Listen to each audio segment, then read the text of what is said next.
네, 안녕하세요. 오랜만입니다. 콘따구리입니다. 오늘은 콘크리트 균열 유발 이음에 대해서 설명드리겠습니다. 이 균열 유발 이음, 뭐 예전에는 균열 유발 줄론이라고 하기도 했죠. 또는 뭐 이걸 수축 이음 또는 수축 줄론 이렇게 얘기를 하기도 합니다. 그래서 오늘은 그런 균열 유발 이음의 목적과 어떻게 적용하는지 그런 방법에 대해서 좀 살펴보고자 합니다.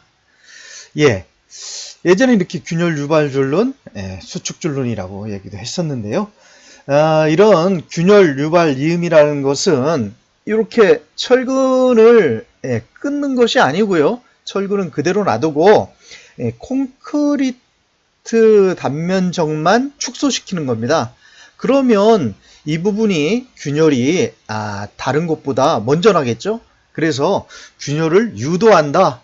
그래서 뭐 균열 유도 줄론 그렇게 용어를 썼던 적도 있습니다. 이음이라고 하면 보통 시공이음, 뭐 신축이음, 오늘 말씀드린 수축이음이 있는데요. 이렇게 콘크리트를 1차 타설하고 2차 타설하려고 하면 이 부분에 뭐 경화된 콘크리트에 다시 콘크리트를 타설 이음할 조인트가 생기겠죠. 이걸 뭐 시공 줄론이라 하는 거고요. 그 다음에 신축 이음이라고 하는 것은 수축 이음과 달리 철근을 완전히 끊는 겁니다. 그리고 이 부분을 갖다가 일정 간격을 두고요. 온도 팽창이라든지 하는 데 따라 가지고 수축 팽창을 이 가운데에 있는 체험 공간으로 흡수하게 되는 거죠. 더운 여름날 고속도로나 도로가 이렇게 치솟음 현상이 발생한 적이 작년도에 많았습니다. 작년 여름이 무척 더웠죠. 그럴 때 이제 그 간격 자체가 너무 좁으면 이렇게 치솟음 현상이 발생됐던 거고요.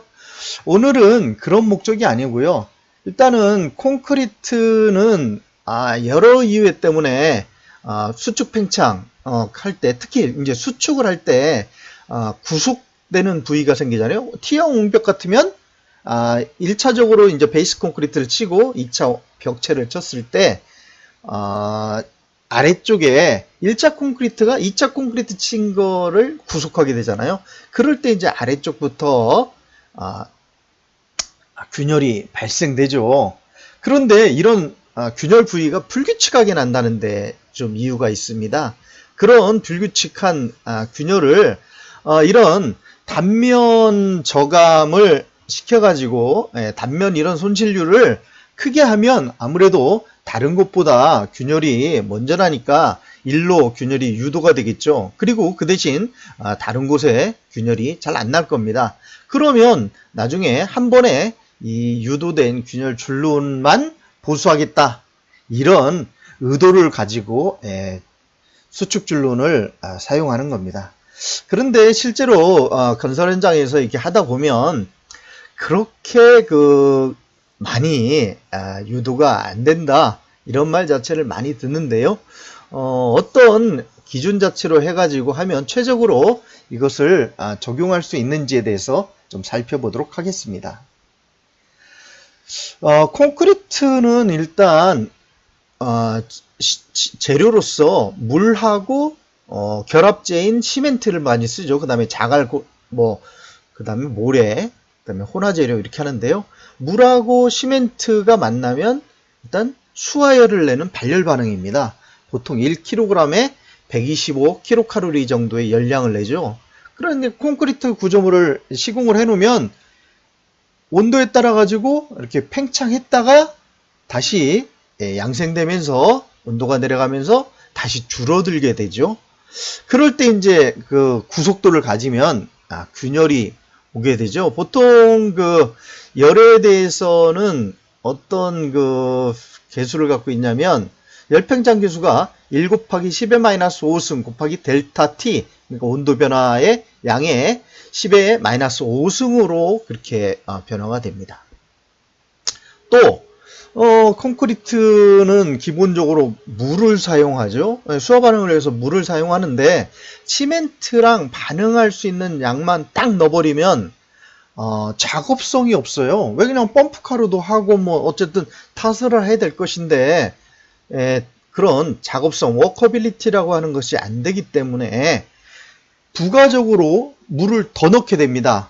보통 우리가 그 배합표를 보면 보통 W인 물이 170에서 180 정도, 이 정도 물을 이제 넣어가지고 사용하게 되죠.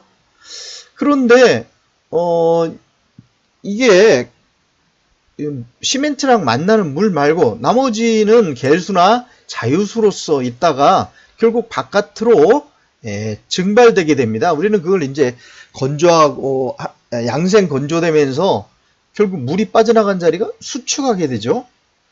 건조 수축 계수는 보통 1에서 7 정도 범위, 대충 이제 중간에서 3을 쓰는데요. 3 곱하기 10의 마이너스 4승 곱하기 거리, 길이죠, 결국.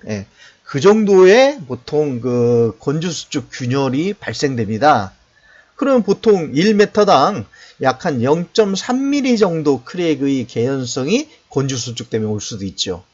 뭐 그 외에 여러 이유 때문에 이제 균열이 발생되긴 하는데 어쨌든 이러한 균열 자체를 한 곳으로 좀 모아보자. 미리 어떤 정해진 장소에 균열을 집중시켜 보자. 그러려고 하면 어떻게 되겠습니까? 이렇게 단면 결순부를 어느 한 곳에 설치하는 거죠. 그래서 결국 인장 응력이 인장 강도를 초과하게 되면 결국 균열이 발생되는데 단면 결순부를 만들어 버리면 그 부분에 인장 강도가 작아지게 되겠죠. 그래서 그쪽으로 균열이 집중되는 겁니다. 그렇게 만드는 이음 또는 줄눈을 우리가 균열 유발 이음이라고 얘기하게 되겠습니다. 설치 방법을 살펴보면요. 보통 이제 일반적인 구조물하고 굉장히 두꺼운 메스 콘크리트란 벽체 같은 경우에 이제 0.5m, 50cm 이상의 구조물을 얘기를 하죠. 일반적인 콘크리트 구조물, 벽체 같은 경우는 보통 부재 높이의 1, 2배, 보통 이제 아무리 커도 9m를 넘지 않습니다. 보통 이제 한 5m 정도로 하는데요. 단면 감소율은 한 20%, 그 부재의 두께의 20% 정도만 해도 균열이 글로 유도가 되겠죠. 그러나 메스 콘크리트 같은 경우에는 부재가 워낙 크고 또 열도 많이 납니다. 왜 그러냐면 메시브하기 때문에 그런 거죠. 그래서 단면 감소율을 20% 가지고는 안 되고요. 35% 이상으로 하게 돼 있습니다. 그럼 이러한 그 줄눈, 그러니까 홈을 어떻게 하느냐면 벽의 표면에 전면적으로 수직으로 구조물 처음부터 끝단까지 일정한 길이로 V형 또는 U형 타입의 홈을 만들거나 안 그러면 그 벽체 중간에 PVC 비닐관 있죠? 그걸 갖다가 단면 감소용 재료로 사용하여서 결국 글로 균열을 유도하게 되는 겁니다. 단면 감소 방법은 일반적인 이제 벽체부터 홈을 V형 홈을 한다고 하면 면목을 가장 많이 쓰죠. 아니면 이제 PVC관을 많이 쓰게 됩니다. 아니면 잘라진 PVC관이나 그런 거에 쓰기도 하는데요. 또한 또 특별히 균열 유발용 지수판을 사용하기도 합니다.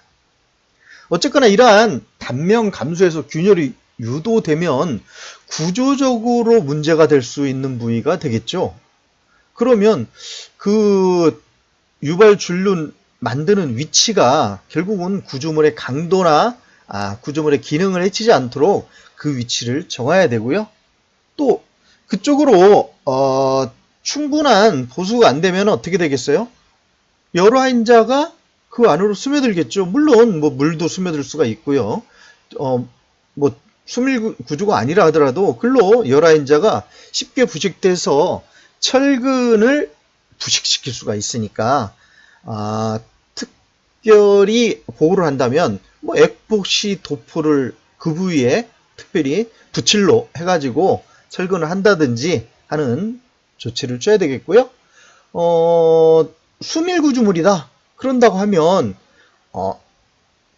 물론 나중에 그 부위에 뭐 FC나 이런 걸로 쏴가지고 보수는 하겠지만 그거 가지고는 부족합니다. 그래서 미리 콘크리트 타설 전에 지수판 설치하는 것 잊지 마시기 바랍니다.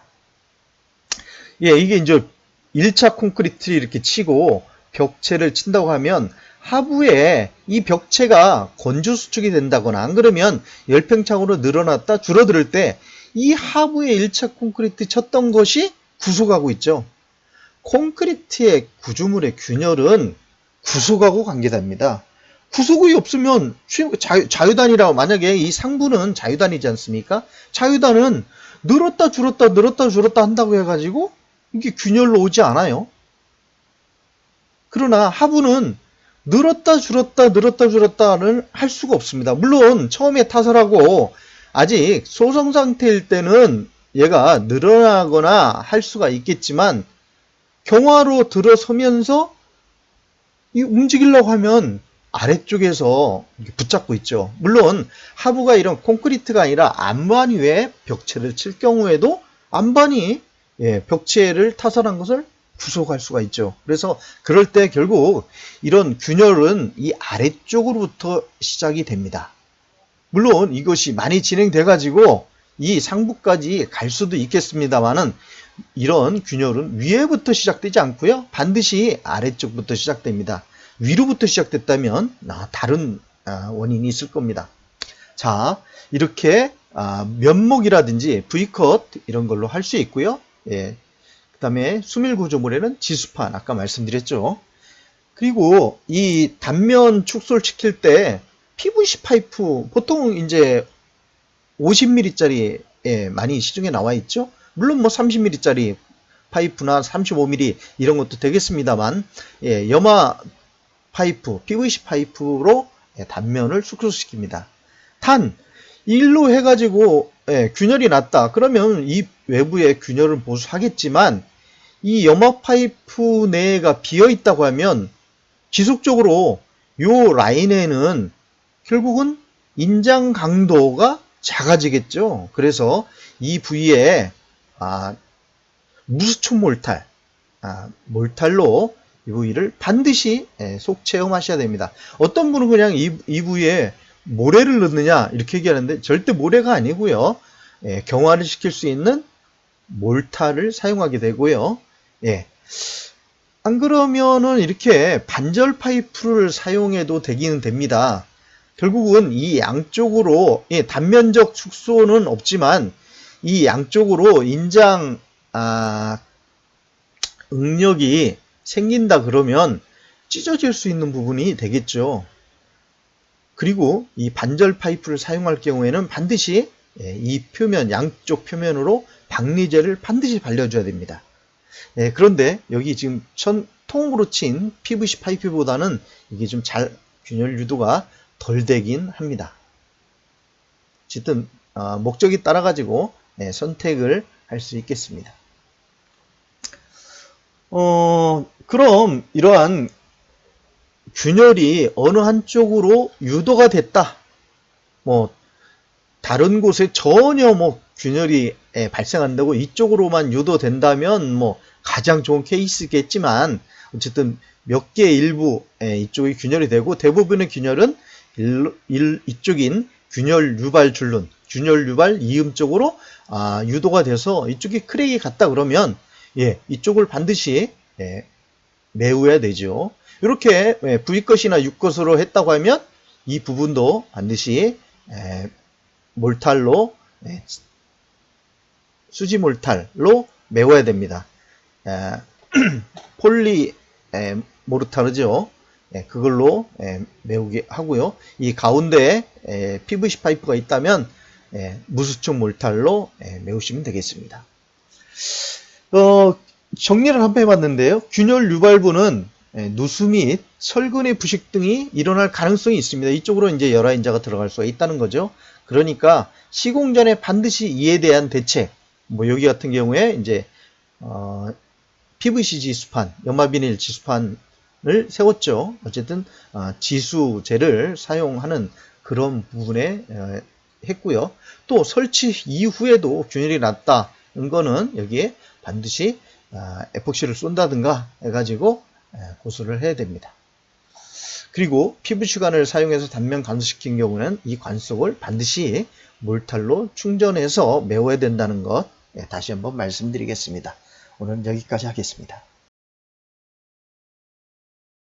콘따구리